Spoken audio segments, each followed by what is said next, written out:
Bwe kujjako entebe n'enkutwalako wanene Bulange Mengo Kamalabyonna wa Buganda asabye abantu abakozesa enguudo okubeera abeegendereza kubanga obubenje bukyase nnyo ensangi zino.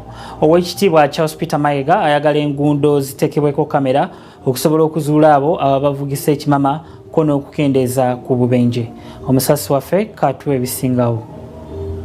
Olukiiko lwa Buganda lukungubagidde abantu abafiiridde mu kabenje ku luguudo lw'e Masaka ku mukolo gw'okuyisa embalirira ya Buganda ey'obuwumbi 73. Katikkiro Charles Peter Mayiga walagidde obwennyamivu olw'obubenje obutta abantu ensangi zino. Katikkiro ategeezezza nga Uganda bw'eri emu ku nsi ezikyasinze okugwamu obubenje era wano wasabidde gavumenti ya wakati okubaako n'ekyekola. Obubenje bususse.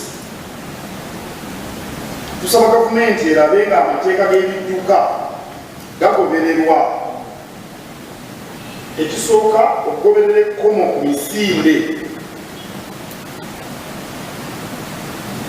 Bw'obanga ovuga esipiidi esoba mu 100,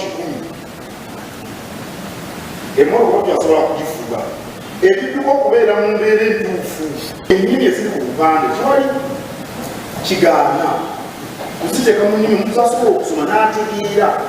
Okusinziira ku poliisi, akabenje kano kavudde ku kuvugisa kimama nga wano Katikkiro wasabidde abantu okubeera abeegendereza n'enguudo wamu n'okwambalira abo ababba obupande bw'oku nguudo. Katikkiro ayagala enguudo ziteekebweko kamera kisobozese okukendeeza ku bubenje. Oluguudo lw'e Masaka bateekeko obupande bwonna bulungi nnyo bwaka n'ekiro bw'okukoma ettaala babubyeko bakolamu obwangu n'ettado ekkamera ku nguudo za ssente nnyo nnyingi nnyo.